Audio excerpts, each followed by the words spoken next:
महाराष्ट्र में औरंगजेब पर बड़ा घमासान और राजनीति देखने को मिल रही है।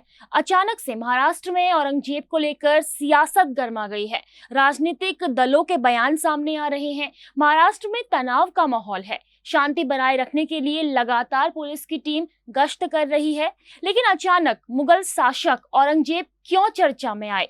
क्या है पूरा मामला? आइए आपको बताते हैं। नमस्कार, मेरा नाम रेणु प्रीति है। खबर उत्तराखंड में बात करेंगे महाराष्ट्र में उपजे औरंगजेब मामले की। दरअसल कुछ दिनों पहले महाराष्ट्र के कोल्हापुर में एक तरफ जहां कुछ युवकों ने अपने व्हाट्सएप स्टेटस पर औरंगजेब की तस्वीर लगाई और 3 युवकों ने औरंगजेब को लेकर रील बनाई, जिसे लेकर बवाल देखने को मिला है। तो वहीं रविवार 4 जून को एक जुलूस में 4 युवकों ने औरंगजेब के पोस्टर लगाए, जिसे लेकर बवाल और भड़क गया। पुलिस ने इन सभी युवकों पर धार्मिक भावना को आहत करने व अपराध के लिए उकसाने पर एफआईआर दर्ज कर ली है। वहीं बीते दिन भी एक ऐसा ही मामला सामने आया, जिसमें एक युवक ने औरंगजेब की फोटो को अपनी डीपी पर लगाया था, जिसके लिए पुलिस ने उस पर एफआईआर दर्ज की है। लेकिन इन घटनाओं के बाद महाराष्ट्र में मामला और भी ज्यादा तनावपूर्ण बना हुआ है। बीते दिनों शहर में पत्थरबाजी, तोड़फोड़ की घटना भी सामने आई, जिसके बाद भारी संख्या में शांति बनाए रखने के लिए पुलिस गश्त कर रही है। अब तक इस मामले में 36 लोगों को गिरफ्तार किया गया है। उधर हिंदू संगठनों ने ये अपील की है कि इन सभी युवकों पर धार्मिक भावना को आहत करने के लिए सख्त कार्रवाई होनी चाहिए। वहीं अब पूरे मामले पर महाराष्ट्र के उप मुख्यमंत्री देवेंद्र फडणवीस ने भी अपना बयान जारी कर कहा, महाराष्ट्र में अचानक कुछ जिलों में औरंगजेब की औलादें पैदा हुई हैं, जो औरंगजेब का फोटो दिखाते हैं, औरंगजेब का स्टेटस लगाते हैं। इसके कारण एक दुर्भावना समाज में पैदा हो रही है। इसकी वजह से तनाव भी बन रहा है। सवाल यह है कि अचानक इतनी औरंगजेब की औलादें कहां से पैदा हो रही हैं। उन्होंने कहा कि अगर कोई औरंगजेब का पोस्टर लहराता है तो उसे बर्दाश्त नहीं किया जाएगा।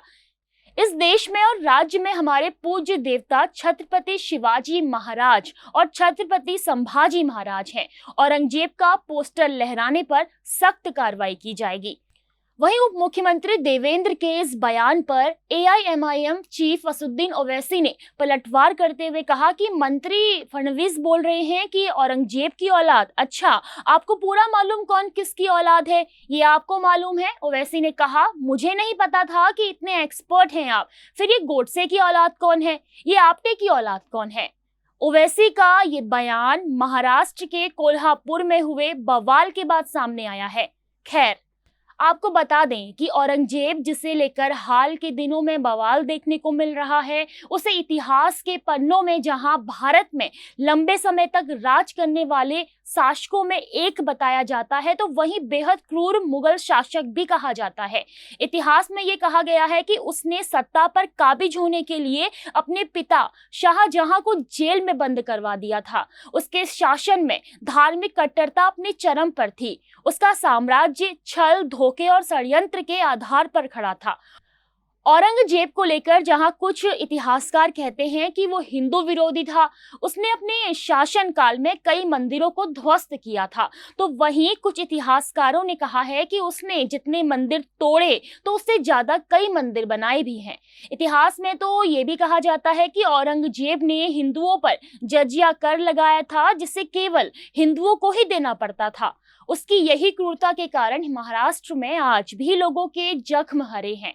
वहीं दूसरी तरफ एक इतिहासकार के अनुसार ये कहा जाता है कि सिखों के गुरु तेग बहादुर और छत्रपति शिवाजी महाराज के बेटे संभाजी महाराज को जब औरंगजेब के सामने झुकने और इस्लाम को अपनाने की शर्त कही गई, तो उन्होंने औरंगजेब के सामने दोनों शर्तों को नामंजूर कर दिया था। इसलिए मराठा इतिहास में छत्रपति संभाजी महाराज को धर्मवीर भी कहा जाता है। इस मुगल शासक की सन 1707 में मौत हो गई। हिंदुस्तान की सल्तनत चलाने वाले औरंगजेब ने मरने से पहले अपनी वसीयत में लिखा था कि उन्हें उनके गुरु सूफी संत सैयद जैनुद्दीन के पास ही दफनाया जाए। उन्होंने ये भी ख्वाहिश जाहिर की थी कि उनकी कब्र सादगी से तैयार की जाए, साथ ही कब्र सब्जे के पौधे से ढकी हो और इसके ऊपर छत ना हो। औरंगाबाद के खुलदाबाद में एक कब्र है जो साधारण सफेद चादर से ढका मिट्टी में तब्दील और कब्र के ऊपर एक सुंदर से पौधे में सिमटी हुई है। ये कब्र औरंगजेब की है। आगरा और दिल्ली में राज करने वाले औरंगजेब आज भी महाराष्ट्र में ही दफन है, लेकिन मराठों के दिलों में आज भी संभाजी महाराज बसते हैं। हाल ही में औरंगाबाद का नाम छत्रपति संभाजी नगर कर दिया है।